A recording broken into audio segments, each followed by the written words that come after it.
इस कार्यक्रम के पुण्यार्जक हैं आयोजक संस्कार चातुर्मास समिति 2025 करमपुरा नई दिल्ली अंतर्गत श्री दिगंबर जैन पंचायत करमपुरा।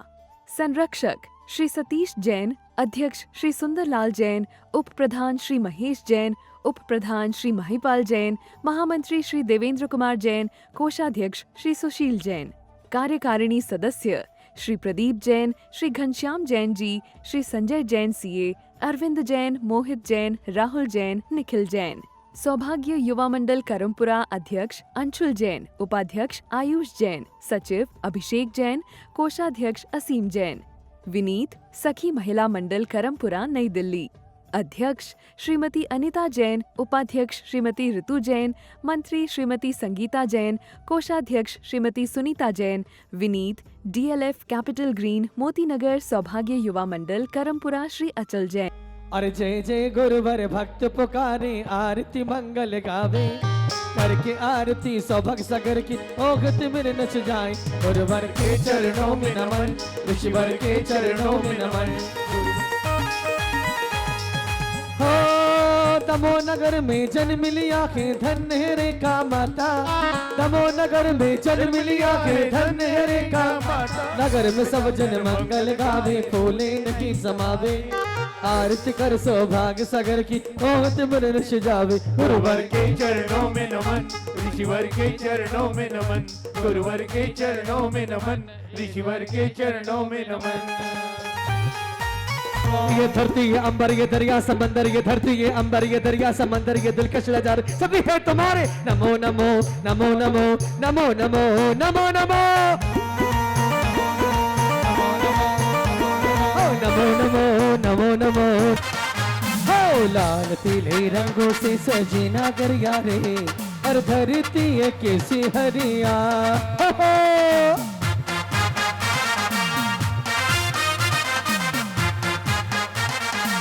वन टू तीन चार, ओ 4 3 2 1, 4 3 2 1, 4 3 2 1। लाल पीले रंगों से सजी नागरिया रे, और धरती ये कैसी हरिया।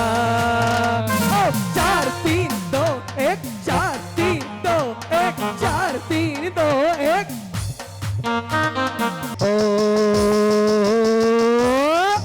कि तू छा गया हो, कि तू छा गया हो, तथैया तथैया हो, हो तथैया तथैया हो, हो तुम तरन तुम तरन तुम तरन तुम तरन तुम तरन तुम तरन तुम तरन तुम तरन। जय हो हाय, नजर ना लग जाए, हाय हाय हाय, नजर ना लग जाए, हाय हाय हाय, नजर ना लग जाए, हाय हाय हाय, नजर ना लग जाए। जय हो। अरे पाव धुला लो कुपरिया में, अरे पाव धुला लो कुपरिया में, अरे चौका लगा लो अटरिया में।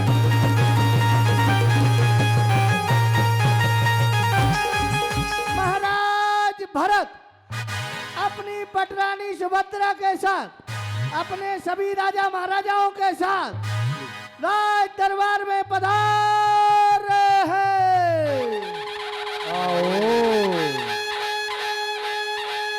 आइए महाराज, सभी राजा महाराजा।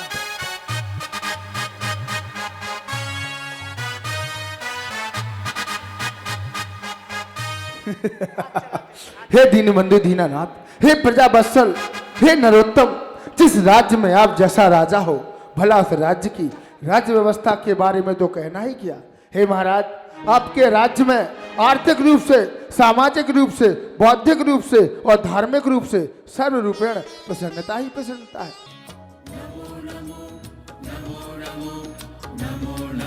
तालियां बजाते हुए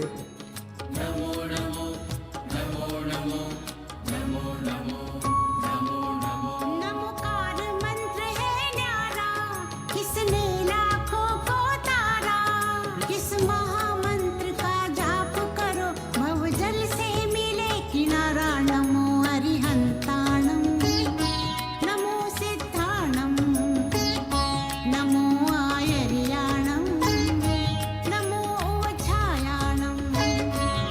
अरे लल्ला की सुन के में आई, और लल्ला की सुन के मैं आई, राजा जी हमें दे दो बधाई। लल्ला की सुन के मैं आई, राजा जी हमें दे दो बधाई। दिग्विजय यात्रा पर निकले तो उनने दीक्षा ले ली। 99 भाई और थे, 101 थे, 99 भाइयों ने दीक्षा ले ली। राजा महाराजा आते जा रहे हैं, अधीनता स्वीकार करते जा रहे हैं। विजय विजय यात्रा प्रारंभ हो रही है। सारी सेना साथ ले, घर में ध्वजा हाथ ले, सारी सेना साथ, हर चक्री की सेना चली। आपने सभी राजाओं पर विजय प्राप्त कर ली है। हमने 6 खंड के सारे राजाओं पे विजय प्राप्त कर ली है। हाँ हाँ राजगुरु, मैं भी पूरी यात्रा में इनके साथ था, मुझे अच्छी तरह याद है। ऐसा कोई भी राजा शेष नहीं जिसने हमारे महाराज की अधीनता स्वीकार ना की हो। नहीं नहीं राजन, कोई ना कोई राजा तो अभी शेष रह गया है, मुझे ऐसा दिख रहा है। कोई एक राजा, याद कीजिए कौन है भाई, जिसने आपके पास आकर आपकी अधीनता स्वीकार नहीं की है।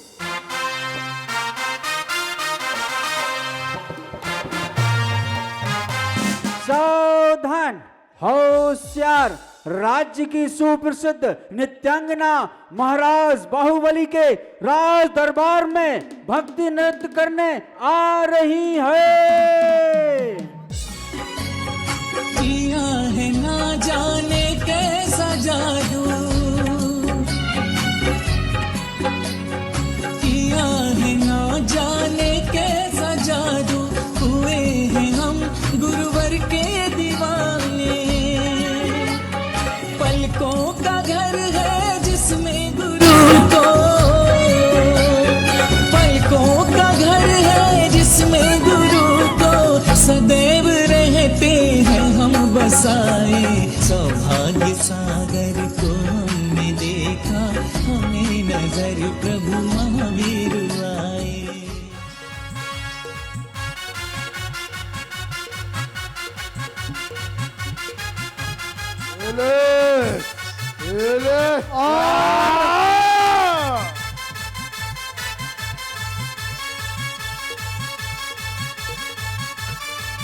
आजा आजा और बाहुबली उठा लेते हैं महाराज भरत को।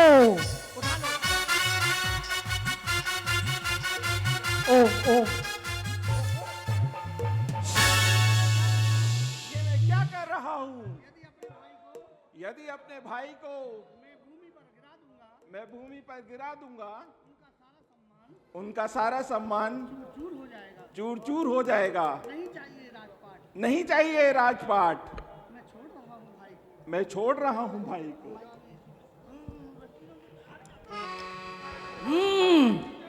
मैं युद्ध हार गया, मैं चक्रवर्ती होके भी युद्ध हार गया। ओ पूर्व जन्म का त्यागी, निर्व्रत साधुगी इतने सद्गुण से सज सकता है। संसार में रह कर प्राणी संसार को तज से। महाराज जी, मेरा पतिदेव की तरफ से प्रश्न है एक। इन्होंने कल मुझसे बोला था बट आज पूछ नहीं रहे हैं। महाराज जी, इस महामंडलीय 24 महामंडलीय विधान में, 44 महामंडलीय विधान में, जहाँ सब लोग अपनी उपस्थिति मतलब देना बहुत ज़रूरी समझ रहे हैं, वहाँ पर मेरे पतिदेव उस व्यवस्था तो कर रहे हैं बट पूरी पूजा पाठ में अपना योगदान, सहयोग, मतलब पूरा योगदान नहीं दे पा रहे हैं, तो उन्हें कितना पुण्य लगेगा? ये आपके पति के प्रश्न ही है। संसार के कई पत्नियों के प्रश्न होते हैं जिनके पास, ये कोई नई चीज़ नहीं है। देखिए, एक बात बताऊं कि व्यवस्था बनाना भी कहीं ना कहीं पुण्य का काम है, क्योंकि यदि व्यवस्था ना बने तो पुण्य कैसे लगे। लेकिन जब व्यवस्था बनाने के बाद में समय पर, जैसे कल धोती समय था, मैंने आदेश किया धोती दुपट्टे पहन के आ गए। ऐसा नहीं कि खाली व्यवस्था में जाओ, व्यवस्था बनाते बनाते अपनी अवस्था को भी पहचानने का प्रयास करना है। तो व्यवस्था करने के बाद अपने को थोड़ा बहुत काम करने का प्रयास करना चाहिए। लेकिन व्यवस्था बनाने वाले, और अधिकांश यही होता है, जो व्यवस्थापक होते हैं, जो मंदिर की कमेटी वाले होते हैं, अधिकांश से उनका समय बाहर ही चला जाता है, लेकिन उनको भी कहीं ना कहीं पुण्य मिलेगा। और ये हर महाराज जी कहते हैं कि जो व्यवस्था बनाता है उसको हो सकता है कि सबकी अच्छी व्यवस्था बनाने से, कहेंगे ना, बहुत अच्छी व्यवस्था पवन जी अभिषेक जी ने बनाई, तो उसका एक पुण्य और थोड़ा सा बढ़ जाएगा, इसलिए उसमें कोई बात नहीं है। नमस्ते भगवान, मेरा प्रश्न है कि अगर हम कोई बोली लेते हैं तो उसे कितने समय में दे देना चाहिए? देखिए, ये प्रश्न कई बार मंचों से आता है और कई बार होता भी है, और अब मार्मिक प्रश्न भी है। जैनिज्म कहता है कि यदि आपने शांति धारा की बोली ली है तो शांति धारा का पूर्ण पुण्य जब मिलेगा जब आप राशि जमा कर दो, उसके बाद हाथ में कलश लो, नियम। लेकिन आज के समय में जैसे तीर्थ का निर्माण चल रहा है, हमने आपसे कह दिया कोई बात नहीं, आपके पास डेडलाइन इतनी है, मतलब समय तक दे सकते हैं, तो कोई बात नहीं। या फिर आपके भाव हैं, बड़ी व्यवस्थाएं हैं, तो आप मंदिर की समिति से पदाधिकारी संपर्क कर लें कि भाई हमारी व्यवस्था ये है और हम इतने समय में ये काम कर पाएंगे। या तो देने वाला आपको बता रहा है कि आप इतने समय में काम कर लो, लेकिन जो छोटे मोटी चीज़ें हैं, कहने का मतलब कि इतने छोटे पैसे होते हैं जो हम लोग ऑटो टेम्पू से आते हैं तो उससे ज़्यादा खर्च हो जाता है, लेकिन उसको भी हम सोचते हैं कि दे देंगे, कर देंगे। लेकिन पुण्य तो जब मिलेगा जब पूरा पैसा डिपॉजिट हो जाएगा, उसके बाद से पुण्य लगना प्रारंभ हो जाएगा। और कहीं ना कहीं तो ये तक कहा गया है कि यदि हमने मंदिर की बोली ले ली और 1 साल तक द्रव्य नहीं दे पा रहे हैं, तो समझ के चलना कि उसका ब्याज भी हमारे खाते में जुड़ जाता है। तो देते समय यदि हमारी भाव है तो हमें उतना और देने का प्रयास करना चाहिए। एक बात बताता हूँ आपको, कुछ साल पहले एक व्यक्ति ने किसी तीर्थ पर 71 लाख रुपए दान के भाव बनाए, और उसका नियम है पानी भी नहीं पीता उसके बाद। अगले दिन वो पैसे लेकर पहुंचा संघ में जहां पर व्यवस्था थी, तो साधु महाराज ने कहा भी काम रुका हुआ है, बाद में ले आना। उस व्यक्ति ने कहा कि मैं तो द्रव्य का पैसा रखूंगा नहीं। उस व्यक्ति ने वहीं पर तत्क्षण चांदी खरीद ली 2 साल पहले, और आप समझ के चलिए कि जब 2 साल बाद उसने पैसे दिए होंगे तो चांदी कितनी महंगी हो गई थी। तो उसने क्या किया, उस पैसे को साइड रख के सामान खरीद लिया। तो जो उसको 71 लाख रुपए देना थे उसने 2 करोड़ रुपए कहते हैं तीर्थ पर दिया। ये बात मैंने सोचा, ऐसा भी होता है। तो ऐसे के भाव। लेकिन दूसरा तो क्या सोच रहा है, अरे उसने 44,000 में समोसा लिया, मैं तो 15 ही दूंगा। ऐसा नहीं है। मोल भाव मंदिर में क्यों?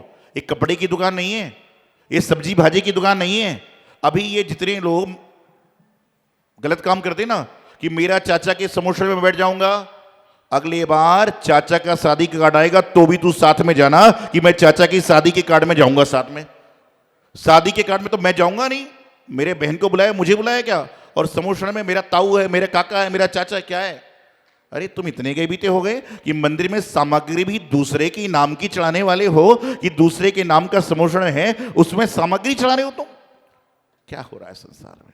और जो लोग ये करते हैं या कर रहे हैं उनको एक नियम कर लेना चाहिए कि जब शादी के कार्ड आए तो कहना भैया हमारे चाचा का शादी कार्ड दे दो, हमारी बहन का दे दो, हम उसके साथ में ही आ जाएंगे। तो आपको पूर्ण चाहिए है तो जैसे ही आप मंदिर का मान लो कलश लेकर जा रहे हैं तो आपको कलश बाद में लेना चाहिए, पहले उसकी राशि मंदिर की व्यवस्थाओं में दे देना चाहिए। क्योंकि कलश जो आया है ना वो उधार में नहीं आया, ये जो व्यवस्थाएं चल रही है उधार में नहीं चल रही। भोजन किराने का उधार, ये तो पूरा व्यवस्थित आया है। तो अपना उद्धार करना है तो उधार को छोड़ो और कहते ना व्यवस्थाओं में चलिए। लेकिन चूंकि जब कोई आप मुनि संघ से, समाज से कोई बड़ी द्रव्य राशि दे रहे हैं तो उनने यदि कह रखा है आपको तो उसमें कोई बाधा नहीं है। लेकिन आपको बिना कहे कर रहे हैं, हो सकता है कि आपकी बोली 25 लाख रुपए की है, 23 लाख रुपए वाला 15 दिन में पैसे दे देता, और 25 लाख की बोली 2.5 साल बाद आ रही है, तो मंदिर तो कहाँ जाएगा? मंदिर की व्यवस्था कैसे चलेगी? इसलिए हमेशा प्रयास करिए कि तुरंत काम करिए और सारा का सारा काम करने का प्रयास कीजिए। गुरुवर, जैन धर्म छठी काल में कैसे चलेगा? हाँ देखिए, अच्छा प्रश्न है बच्ची का। माता पिता धार्मिक है तो बच्चे धार्मिक हो जाते हैं कि छठवें काल में जैन धर्म कैसे चलेगा। इनकी भाषा में समझा रहा हूँ, मतलब बड़ी बात नहीं है कि जब ये पंचम काल चल रहा है, जब ये धीरे धीरे समाप्ति की हो जाएगा, उसके बाद कुछ धार्मिक लोग रह जाएंगे और वह धार्मिक लोग छठवें काल में आएंगे और वही धर्म का प्रवर्तन कराएंगे और उससे जिन धर्म फैलेगा। इसको ऐसे मानिए कि घर से, किसी के घर से सारा सामान चोरी हो गया लेकिन नमोकार मंत्र की रिंगटोन रह गई, तो वही रिंगटोन वापिस घर वालों ने चलाई तो नमोकार मंत्र के प्रभाव से सारा सामान लौट के आ गया। इसको ऐसा ही समझना चाहिए। नमस्ते गुरुवर। गुरुवर, प्रश्न ये है कि आपने हमें अरिहंत परमेष्ठी का समूह शरण में कैसे विराजमान होते हैं, वो कैसे दिखते हैं, वो तो दर्शन करा दिए। सिद्ध परमेष्ठी सिद्धशिला में कैसे दिखते हैं उसका कुछ व्याख्या, कुछ शॉर्ट मतलब सिद्ध भगवान कैसे दिखते हैं हमको? देखिए, सिद्धेश्वरा में जो विराजमान है। सिद्ध निराकार होते हैं, उनका कोई आकार नहीं है, वह लोकाकाश के बाहर है, उनका कोई आकार नहीं है। और उनकी जानकारी के लिए हम और आप सिद्ध बनने का प्रयास कर रहे हैं, और जब सिद्ध बन जाएंगे तो उसकी जानकारी लौट के ही नहीं आ पाएगी। वहाँ पर सिर्फ इनकमिंग आउटगोइंग है ही नहीं वहाँ पर। लेकिन तो भी सिद्ध कैसे होते हैं? एक माही अनेक राजू। वहाँ पर क्या होता है? सिद्ध शिला में एक साथ बैठ जाते हैं, वहाँ कुछ नहीं है, कोई विकल्प नहीं है, बिल्कुल ध्यान मुद्रा में है। ये जो अर्धचंद्र पूरा चंद्र हम दिखा रहे हैं, ये कल्पना है, सिद्धों का कोई आकार नहीं है, सिद्धों की कोई अवगाहना नहीं, सिद्धों कोई रूप नहीं है, और वह लोकाकाश से बाहर है। मतलब वो कोई प्रकाश जैसे दिखते हैं, ऐसा कुछ है? ये सब काल्पनिक बातें हैं। मंदिरों में आजकल क्या चला, खोखली प्रतिमा बना दी। जैनिज्म इसको नहीं मानता। सिद्ध भगवान की प्रतिमा होती है अष्टप्रातिहार रहित, उसको सिद्ध भगवान की प्रतिमा कहा जाता है। ये मंदिरों में आजकल खोखली प्रतिमा हो रही है। इस मंदिर में है क्या? यहां पर भी हो सकता होगी। ये खोखली प्रतिमा मान्य नहीं है, जो प्रतिमाओं पे संस्कार उस पे होते हैं जिसपे पूरा होता है। ये तो चल रहा है बस कि सिद्धों का आकार बना दिया। सिद्ध भगवान की प्रतिमा में जो होता है अनंत चतुर, जो मतलब अष्टप्रातिहार नहीं होते हैं, वही सिद्ध भगवान की प्रतिमा होती है, अर्जुन जैसी प्रतिमा होती। हाँ चलिए। नमोस्तु गुरुदेव। आशीर्वाद। गुरुदेव मैं शंका रखता ही नहीं हूँ, निसंग है ये, बिल्कुल नहीं रखता कसम। बहुत बढ़िया। देखिए, उन्होंने कहा मेरे मन में कोई शंका ही नहीं है, क्योंकि मेरी शंका का समाधान गुरुओं के आशीर्वाद से वैसे ही हो जाता है, तो उनको शंका की आवश्यकता ही नहीं। चलिए लीजिए। देखिए, हवन की तैयारी हो रही। मैं फिर कह रहा हूं आपसे, यदि आपने कलावा नहीं बांधा है तो कलावा जरूर बनवाना। बिना कलावे के हवन नहीं करिएगा, क्योंकि शुद्धिपूर्वक करना है, सारा काम करना है, बिल्कुल से करिए। चलिए। हमारे द्वारा इस विधान में मन से, वचन से, जाने अनजाने में, कृतकारी तन्मोदना से कोई भी अशुद्धि हुई हो, कोई भी अभिनय हुआ हो, कोई भी अवज्ञा हुई हो, तो वे सारे कर्म नष्ट होवे, मिथ्या होवे, मिथ्या होवे, मिथ्या होवे। तस्मिच्छामि दुक्कड़म। सिद्धांत सागर जी गुरु आपके काल योगी कहलाते हो, जन जन को संस्कार देते गुरु सौभाग्य सागर जी हमारे हो। जयकारा गुरुदेव का, सौभाग्य सागर गुरुदेव का। इस कार्यक्रम के पुण्यार्जक थे आयोजक संस्कार चातुर्मास समिति 2025 करमपुरा नई दिल्ली, अंतर्गत श्री दिगंबर जैन पंचायत करमपुरा। संरक्षक श्री सतीश जैन, अध्यक्ष श्री सुंदरलाल जैन, उप प्रधान श्री महेश जैन, उप प्रधान श्री महिपाल जैन, महामंत्री श्री देवेंद्र कुमार जैन, कोषाध्यक्ष श्री सुशील जैन। कार्यकारिणी सदस्य श्री प्रदीप जैन, श्री घनश्याम जैन जी, श्री संजय जैन सीए, अरविंद जैन, मोहित जैन, राहुल जैन, निखिल जैन। सौभाग्य युवा मंडल करमपुरा अध्यक्ष अंशुल जैन, उपाध्यक्ष आयुष जैन, सचिव अभिषेक जैन, कोषाध्यक्ष असीम जैन। विनीत सखी महिला मंडल करमपुरा नई दिल्ली, अध्यक्ष श्रीमती अनिता जैन, उपाध्यक्ष श्रीमती ऋतु जैन, मंत्री श्रीमती संगीता जैन, कोषाध्यक्ष Shrimati Sunita Jain. Vineet DLF capital green Moti Nagar सौभाग्य युवा मंडल करमपुरा श्री अचल जैन।